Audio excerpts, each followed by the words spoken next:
Bueno, pues vamos a acabar con el tema de la gran tribulación. No estamos viendo las cosas que ocurren aquí con los juicios de Dios durante la gran tribulación, sino ver en qué consiste el tema de la gran tribulación, ¿vale?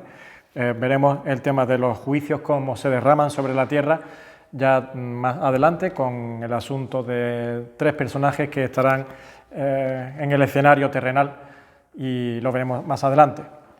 Así que, siguiendo este asunto sobre en qué consiste y cómo es enfocado los últimos tiempos, y habíamos visto el tema del tiempo postrero dentro de los postreros días, pues decir que las Escrituras no han escatimado en información clara y explícita respecto a los planes de Dios de ejecutar aquello que su celo y su carácter santo le mueven en justicia y en amor.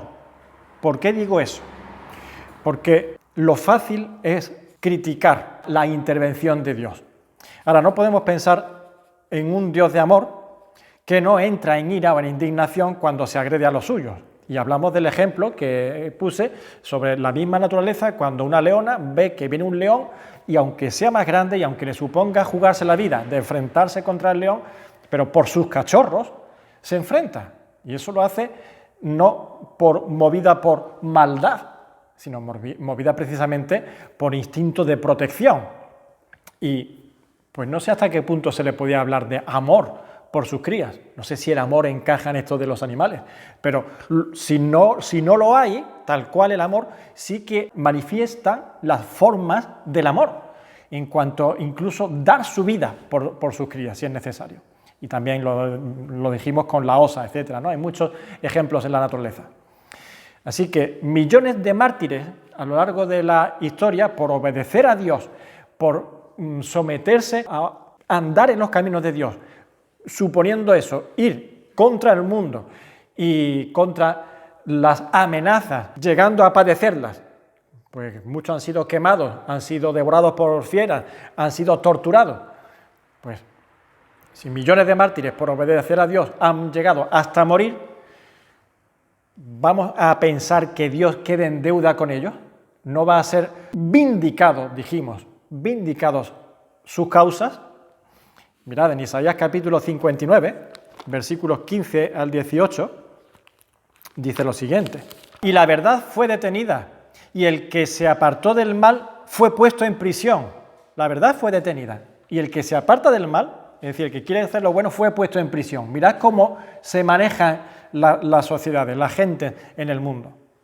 Y lo vio Jehová, ese que la gente dice que ¿dónde está? Si existe, ¿por qué no hace nada? Lo vio Jehová y desagradó a sus ojos, porque pereció el derecho. Y vio que no había hombre, y se maravilló que no hubiera quien se interpusiese. Es decir, pero es que no hay nadie que reaccione ante esto. Es que puede darse esta situación en el mundo entre los hombres y no haya uno que dé la cara.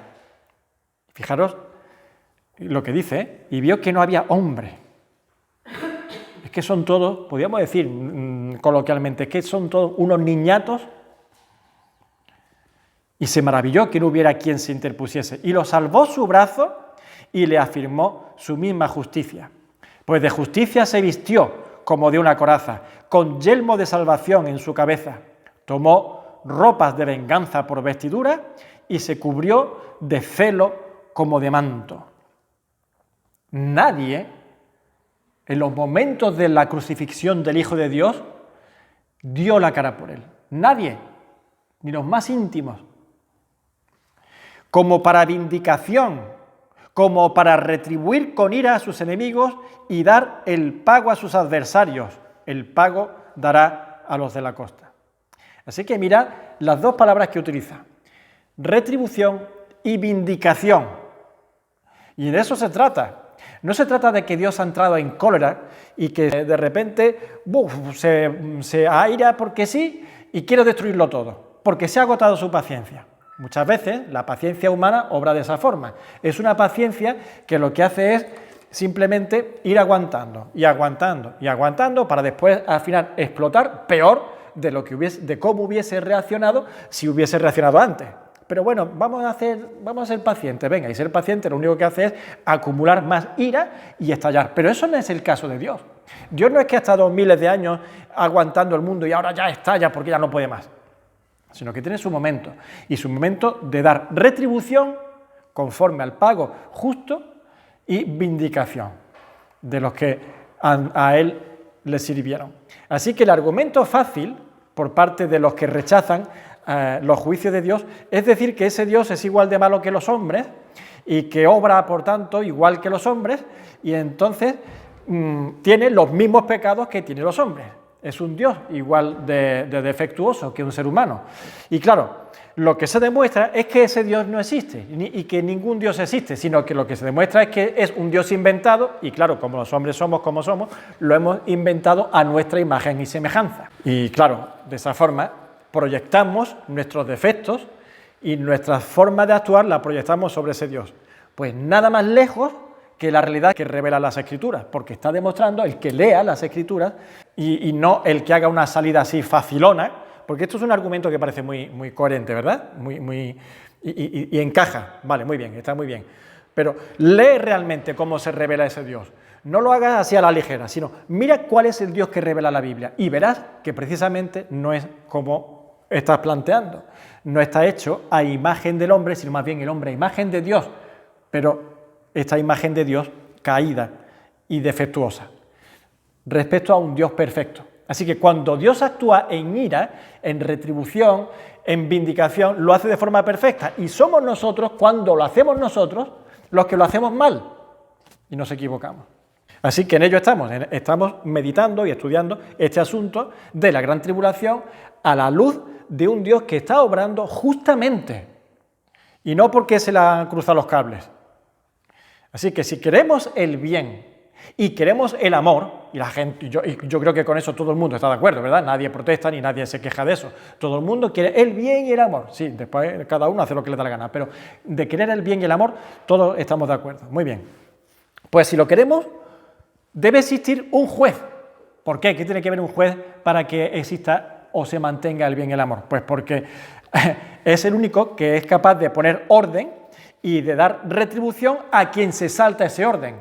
Las leyes de los buenos jueces, las buenas leyes, están precisamente para la buena convivencia. Y la buena convivencia se establece con principios de justicia, de amor y de bien. Ahora, no todos los que existimos son buenos. Y hay gente que se saltan esas formas y esas normas de convivencia. ¿Y ahora qué pasa? ¿Qué hacemos? Pues tiene que haber alguien que ponga las cosas en su lugar. No todo es decir, hay que ser bueno, hay que amar, y amor y paz y amor, y como decía el anuncio, y el plus para el salón. Eso es lo único que tiene el hombre. Y el Canal Plus para el salón. Porque otra cosa no eres capaz de hacer. Ahora hay un Dios que es capaz de hacer mucho más que poner el Canal Plus en el salón.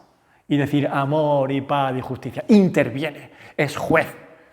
Y se encarga de que se mantengan las cosas como han de ser. Y el orden. Ahora, ¿cómo actúa un juez? Vosotros veis que un juez vaya por la calle, andando por las aceras y poniendo orden y dictando sentencias conforme va caminando o va desarrollando su vida. No. Lo que establece es un día en el que cuando hay alguien que delinque, hay un transgresor de la ley, hay un delincuente, pues se le cita tal fecha, tiene que usted comparecer en el juzgado tal de instancia, yo que sé qué, yo que sé cuánto, y te vas a sentar delante de él. Y ahora el juez se pone la toga y se sienta para juzgar y te pones a cuentas con el juez. Pues de la misma forma Dios tiene un día. Dios no ha ido durante todos los días de la existencia de la humanidad haciendo juicios en el mundo. Sí que ha hecho juicios concretos en casos concretos, pero al mundo como tal, una vez lo hizo, ya lo hemos dicho, en el diluvio. Y quedó más bien testimoniado de que eso no era una solución. Y Dios quería solucionar el problema de la humanidad. Eso no era una solución. Eso era una forma de acabar con todo para empezar algo nuevo. Pero eso no solucionaba el problema del hombre. Y Dios quería solucionar el problema del hombre. Así que hay testimonio por parte de Dios que las cosas no son como el hombre lo haría. Esto es muy fácil, pues hacerlo todo nuevo. No es tan fácil. De una sociedad entera ya numerosísimas, quedan 8 personas y vuelve el hombre a sus problemas. Y vuelve a haber un mundo igual de malo que el de antes. Así que la solución no es hacer un juicio. El juicio no es para solucionar. El juicio es para poner las cosas en su sitio, en orden. Y eso está por llegar. Así que de la misma manera, Dios tiene un día, como el juez, que tiene un día que a ti te cita y te sienta delante de él en un banquillo y te juzga, si has robado, si has matado, si has defraudado, pues un día se va a sentar Dios y va a estar a cuentas con el mundo. Y ese es lo que se llama también el día de Jehová, el día del Señor. Ese día corresponde igualmente a un periodo, no es un día de 24 horas. Efectivamente, tiene que ver con el día postrero, que lo vimos. Están los postreros tiempos y en los postreros tiempos ya el día postrero. Pues ese día postrero es el día de Jehová o el día del Señor. Y dijimos que no era un día, sino que era un periodo de tiempo. No es un día ni una noche y no lo delimita un amanecer ni un anochecer. Mirad lo que dice el profeta Zacarías, capítulo 14, versículos 6 al 7. Y acontecerá que en ese día no habrá luz clara ni oscura. Será un día cual es conocido de Jehová, que no será ni día ni noche, pero sucederá que al caer la tarde habrá luz. Así que fijaros que no se está tratando de un día donde hay luz clara ni oscura, que amanece, anochece. No consiste en eso. Consiste en un tiempo en el que se va a desarrollar ya los planes finales de Dios para con el mundo. Veamos los acontecimientos de esos días, los acontecimientos del día de Jehová, del día del Señor. Primero son acontecimientos que los llamamos apocalípticos. Hechos capítulo 2, versículo 20. El apóstol Pedro está presentando ante los judíos defensa del Evangelio de Jesucristo, al cual recientemente habían crucificado. Y citando al profeta Joel, dice: el sol se convertirá en tinieblas y la luna en sangre antes que venga el día del Señor grande y manifiesto. Es decir, hay un periodo de tiempo que vendrá llamado el día del Señor, precedido por unas señales antes que van a ir dando información de que está ya cerca y consiste en acontecimientos, por tanto, apocalípticos, es decir, de los finales de los tiempos. El sol se convertirá en tinieblas y la luna en sangre antes de que venga el día del Señor grande y manifiesto. Ahora mirad, y todo aquel que invocar el nombre del Señor será salvo. Insistimos, sigue habiendo oportunidad de salvación. Serán días en los que van a ser días de ser tomados o ser rechazados. Primera de Corintios capítulo 5, versículo 5. Vamos al versículo 4. En el nombre de nuestro Señor Jesucristo, reunidos vosotros y mi espíritu con el poder de nuestro Señor Jesucristo, el tal sea entregado a Satanás. Está hablando de una persona que ha hecho mucho daño en la iglesia y que tiene poca interés, al parecer, de restauración. Dice, el cual sea entregado a Satanás para destrucción de la carne, es decir, que se quede con las consecuencias de su propio caminar, que reciba, que recoja lo que está sembrando a nivel mundano y terrenal, a fin de que el espíritu sea salvo en el día del Señor. El día del Señor, el momento en el que el Señor venga y diga, los cabritos a mi izquierda, las ovejas a mi derecha. Y a unos apartará y dirá, nunca os conocí, hacedores de maldad. Y a los otros le dirá, venid benditos de mi Padre al reino que os fue entregado. Así que el día del Señor es el momento en el que dice que el espíritu de esta persona sea tenida como oportuna para ser tomada. Es un día relacionado de retribución, así tanto para bien como para mal. Periodo de dar cuentas, de tribunal de recompensas y de vergüenzas. Segunda de Corintios capítulo 1, versículo 14, versículo 13, porque no os escribimos otras cosas de las que leéis o también entendéis, y espero que hasta el fin las entenderéis, como también en parte habéis entendido que somos vuestra gloria, así como también vosotros la nuestra, para el día del Señor. En el día del Señor será un momento en el que la iglesia, que era, en este caso de Corintios, que era el fruto de lo que el apóstol Pablo había estado trabajando, será el momento de su gloria. En ese momento, durante los días en la tierra del apóstol Pablo, ha estado sufriendo, ha estado padeciendo mucho, con lágrimas, durante 3 años. Dice que estuvo allí pasando en Corintios muchas penalidades y pasan sus días aquí en la tierra, pero llegará el día. ¿Y cuándo es? El día del Señor, día de recompensa, de retribución. Dice, vosotros seréis nuestra gloria para el día del Señor. Así que es un momento de dar cuenta, de padecer quizás vergüenza y de recompensa y ver el fruto de lo que aquí se sembró. El periodo comienza de forma imprevisible. Eso ya lo vimos también en alguna otra ocasión. Primera de Tesalonicenses capítulo 5, versículo 2, dice, porque vosotros sabéis perfectamente que el día del Señor vendrá así como ladrón en la noche. Va a venir sin previo aviso. Sí que habrán señales, pero señales que dicen que está cerca. Ahora, no vamos a decir nunca fecha, y algunos han dicho que si marzo de 2024, que si la Agenda 2030, están poniendo números y están poniendo meses. Mucho cuidado, no hagáis eso y no entréis a los que van por ese lugar, porque si lo seguís os equivocáis, porque el Señor ha dicho que no hay forma de saber fecha ni de entender que hay días revelados para nosotros en ese sentido. Sí, que está cerca, y eso debe ponernos manos a la obra, pero eso es otra cosa. Y en 2 de Pedro, capítulo 3, versículo 10, dice, pero el día del Señor vendrá como ladrón en la noche, en el cual los cielos pasarán con gran estruendo, y los elementos ardiendo serán deshechos, y la tierra y las obras que en ella hay serán quemadas. Así que mira que no es una cosa de un día, de 24 horas, indiscutiblemente, sino que van a ocurrir muchas cosas. Por eso digo que el día del Señor establece un periodo nuevo para la historia. Va a haber momentos de retribución, va a haber momentos de recompensa, va a haber momentos de juicio, va a haber momentos ya en el que culminará con destrucción de todo y habrá todo nuevo. Y 2 de Tesalonicenses, capítulo 2, 1 al 17, nos habla de que está cerca, pero no seamos engañados ni nos engañemos nosotros mismos precipitándonos en nuestros pensamientos. Deben suceder las cosas en su debido orden y están explícitamente avisadas. Mirad, pero con respecto a la venida de nuestro Señor Jesucristo y nuestra reunión con Él, os rogamos, hermanos, que no os dejéis mover fácilmente de vuestro modo de pensar. ¿Vosotros estáis convencidos de que el Señor vendrá? Sí. ¿Estáis convencidos de que va a venir como ladrón en la noche sin previo aviso? Sí. ¿Que no se sabe la hora ni el día? Sí. Pues que no os mováis fácilmente de eso. Ni os turbéis. Que no os dé eso como ahora se dice, que no te dé un bajón. Manteneros fieles, perseverad hasta el fin, permaneced animosos. Ni os conturbéis, ha dicho más bien, ni os conturbéis, ni por espíritu, ni por palabra, ni por carta, como si fuera nuestra. En el sentido de que el día del Señor está cerca.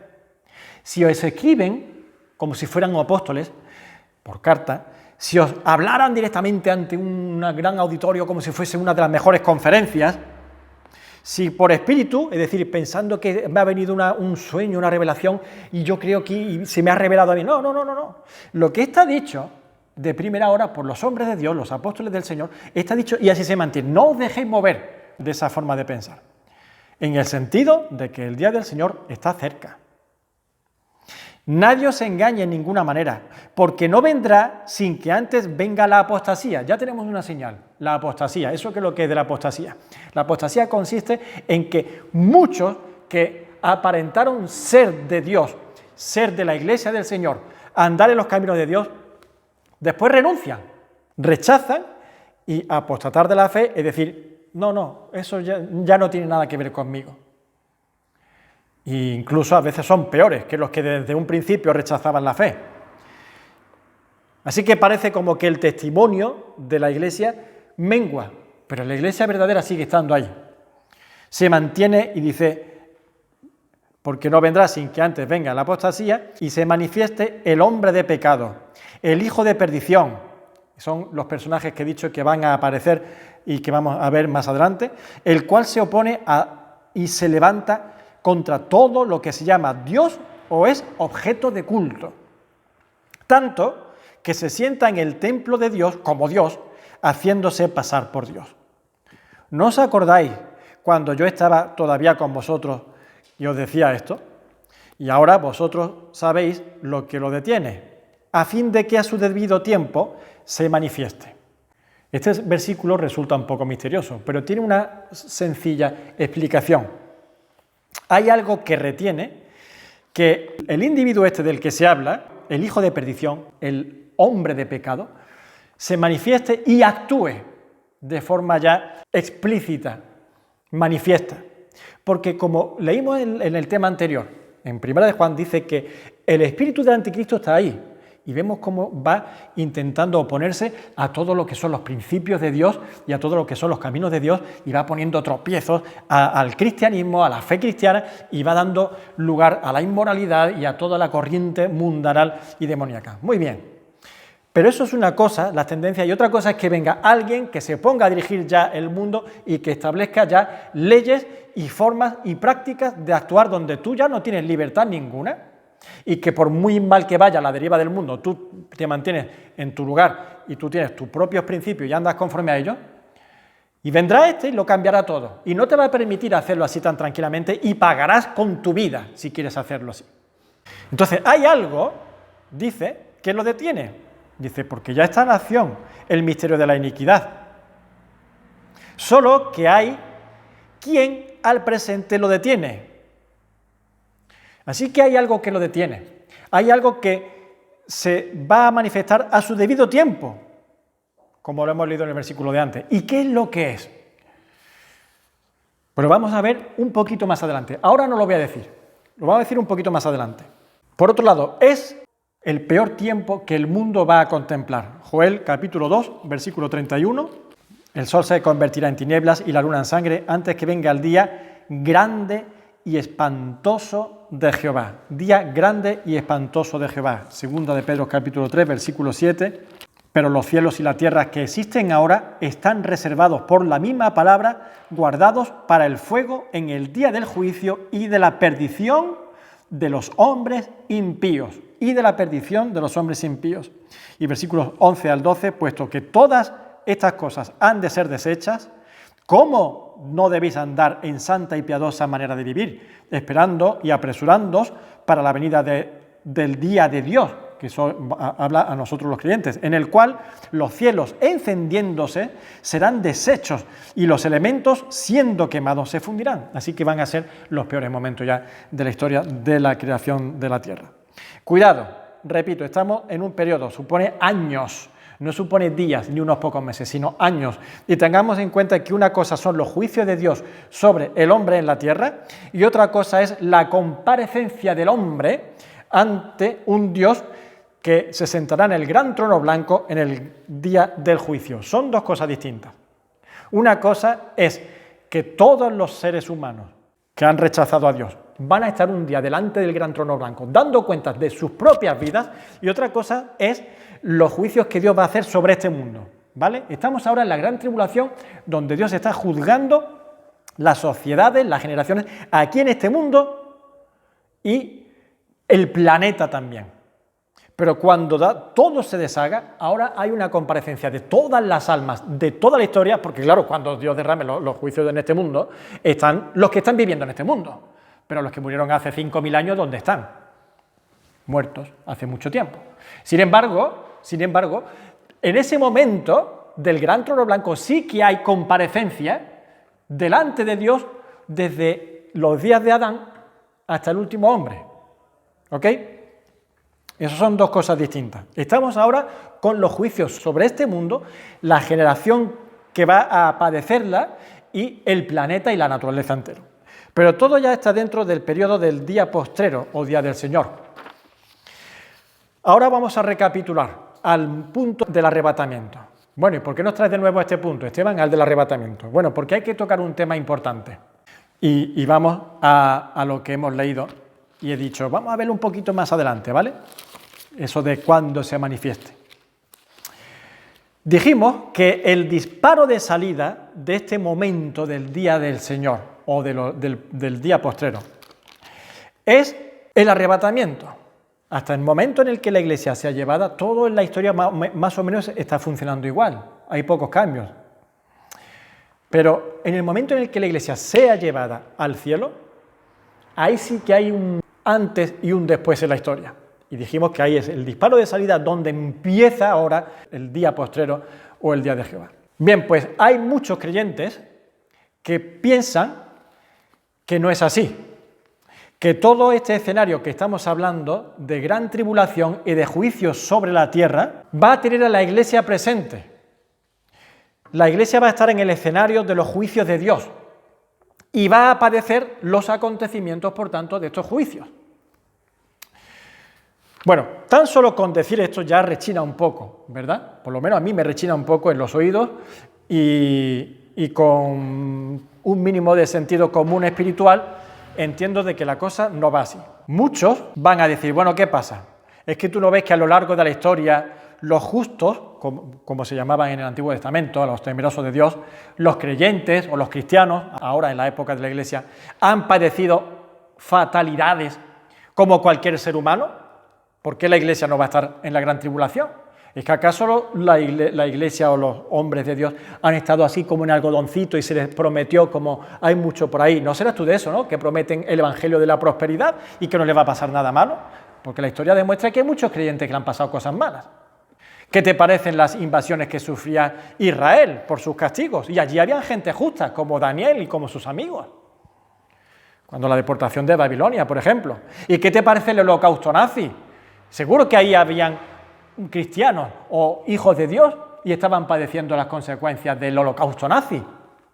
¿Por qué te alarmas y por qué piensas que es imposible que la Iglesia esté en la gran tribulación? Bueno, pues yo digo una cosa, ¿qué tiene que ver los momentos puntuales en la historia de la humanidad y en lugares concretos del mundo donde Dios, bajo circunstancias concretas, ha intervenido o ha permitido que ocurran ciertas cosas, y como él dice, cuando llueve, llueve sobre justos e injustos, y que eso simplemente forma parte de estar en un mundo donde ocurren calamidades, y por tanto supone padecer las consecuencias de la esfera en la que nos movemos. Y como dice el Señor, es una esfera que es imperfecta, que está afectada por el pecado y por nuestras debilidades, y que pide al Señor no que nos quite del mundo, sino que nos guarde del mal. ¿Sí? ¿Pero qué significa eso? ¿Evangelio de la prosperidad? No.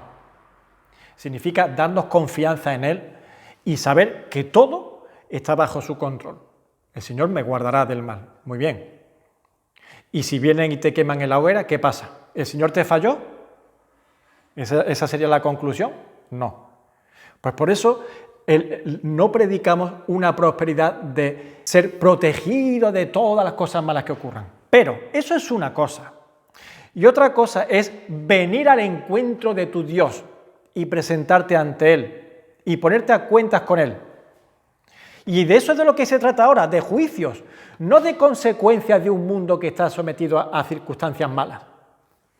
Estamos hablando de que Dios abre un periodo nuevo, un periodo distinto en la historia, que es el periodo de retribución, de juicio, de ira, de venganza, de castigo.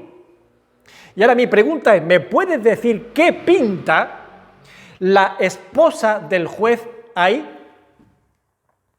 ¿Qué pinta la esposa del juez en ese escenario? ¿O no piensas que eres la esposa del juez? ¿No te das cuenta? Lo repito, ¿qué pinta la esposa del juez bajo el mismo paraguas de los juicios de Dios sobre los impíos? Porque hemos leído en 2 de Pedro capítulo 3 versículo 7, guardados para el fuego en el día del juicio y de la perdición de los hombres impíos. Y tú pones en el mismo banquillo a la iglesia del Señor, a la esposa del Cordero. ¿La sientas en el mismo banquillo que a los hombres impíos? ¿Bajo un mismo juicio?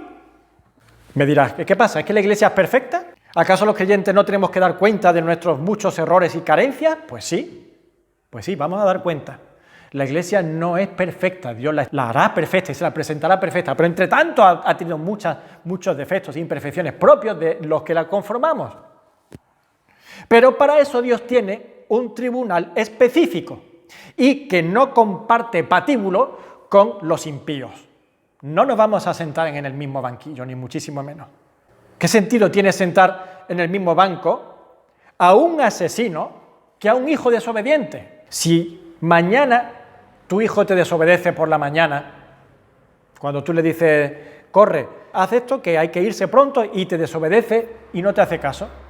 y por la tarde viene un ladrón y entra en tu casa y saquea tu casa y la destroza, ¿tú al día siguiente coges a tu hijo y coges al ladrón y los pones a los dos en la misma posición?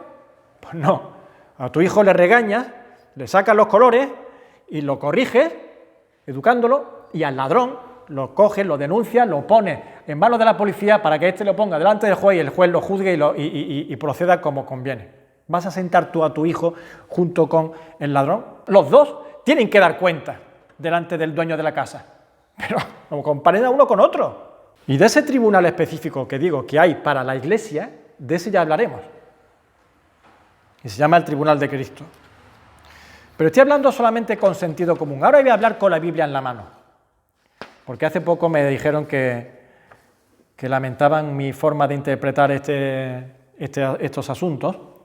Fue escrito así por un comentario de YouTube, porque que con la Biblia en la mano me diría algunas cosas. Y digo, bueno, yo también estoy diciendo las cosas con la Biblia en la mano, así que yo lo que he dicho ahora ha sido en sentido común, ¿vale?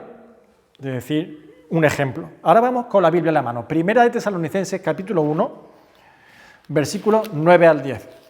Porque ellos mismos cuentan de nosotros la manera en que nos recibisteis y cómo os convertisteis de los ídolos a Dios para servir al Dios vivo y verdadero. Habla de la conversión de los tesalonicenses. Y una persona que se ha convertido tiene ahora ¿el qué? Un futuro. Dice, y esperar de los cielos a su Hijo, al cual resucitó de los muertos, a Jesús. Y ahora, ¿cómo acaba el versículo? Mirad qué interesante. Quien nos libra de la ira venidera. Este Jesús que te ha salvado y que te ha hecho su Hijo y que te hace pertenecer a su cuerpo y que te llama esposa suya, es el que te libra de la ira venidera. ¿Qué es lo que es la ira venidera? Habladme, contadme con la Biblia qué es la ira venidera. La ira que viene para el día postrero, ese periodo de tiempo que se caracteriza por la ira de Dios con los juicios sobre este mundo. Primera de Tesalonicenses 5, 1 al 5. Pero acerca de los tiempos y de las ocasiones no tenéis necesidad, hermanos, de que yo os escriba, porque vosotros sabéis perfectamente que el día del Señor vendrá así como ladrón en la noche, que cuando digan paz y seguridad, los políticos, los que gobiernan este mundo dirán paz y seguridad, hemos logrado la paz mundial. Ahora dice, entonces vendrá sobre ellos destrucción repentina como los dolores a la mujer encinta, y no escaparán. Mas vosotros, y ahora dice, pero vosotros que sois la Iglesia, que no formáis parte del mundo, que sois un rebaño tomado aparte por el Salvador del mundo, no estáis en tinieblas para que aquel día os sorprenda como ladrón, porque todos vosotros sois hijos de luz e hijos del día. No somos de la noche ni de las tinieblas. Muy bien, entonces, ¿qué pinta que estemos inmiscuidos con los hijos de las tinieblas en los juicios que Dios va a obrar sobre los hijos de las tinieblas? En 2 de Pedro, capítulo 3, versículo 7, nuevamente leo que están guardados para el fuego en el día de juicio y de la perdición de los hombres impíos. Así que eso es para los hombres impíos, los hijos de las tinieblas. Efesios capítulo 5, versículo 6. Nadie os engañe con palabras vanas, porque por estas cosas viene la ira de Dios sobre ¿quién? Sobre todos los que estén aquí en el mundo, de cualquier forma, no. Sobre los hijos de desobediencia. Va a venir la ira de Dios sobre su Hijo, por el cual Jesucristo dio su vida. No, sino sobre los hijos de desobediencia, no sobre los hijos que Jesucristo ganó para él. En el versículo 4 avisa que no es para los creyentes. Mas vosotros, hermanos, no estáis en tinieblas para que aquel día os sorprenda como ladrón. A vosotros no os va a sorprender, no vais a estar aquí. Los creyentes no estáis aquí. Y después, el versículo 9 aclara, porque no nos ha puesto Dios para ira, sino para alcanzar salvación por medio de nuestro Señor Jesucristo. Así que no estamos aquí para ser vasos de ira, sino para ser vasos de honra para Dios. Así que el apóstol Pablo también lo enseñará después, en capítulo 5 de Romanos, versículo 9, dice, pues mucho más, estando ya justificados en su sangre, por él seremos salvos de la ira. ¿Cuántos versículos hay que el apóstol está enseñando en las Escrituras que seremos salvos de la ira? Y la ira está apuntando indiscutiblemente a los días de los juicios de Dios sobre la tierra, los días de la gran tribulación, días de ira y de retribución. Seguro que muchos van a interpretar que en mitad de esos juicios los creyentes no van a padecer los estragos de los juicios. Eso es una interpretación forzada por la preconcepción que hay ya de antemano de que sí va a estar. Pero si tú no tienes ninguna preconcepción, todos estos versículos te llevan a que la Iglesia, por sentido común y por revelación en los versículos, no va a padecer los días de la ira de Dios sobre este mundo. Y, como os dije, había algo muy interesante en un versículo que resultaba un poco misterioso. Lo leemos otra vez. En 2 de Tesalonicenses, capítulo 2, habíamos leído lo siguiente, versículo 6. Y ahora vosotros sabéis lo que lo detiene, a fin de que a su debido tiempo se manifieste, porque ya está aquí en acción el misterio de la iniquidad, solo que hay quien al presente lo detiene, hasta que él a su vez se ha quitado de medio.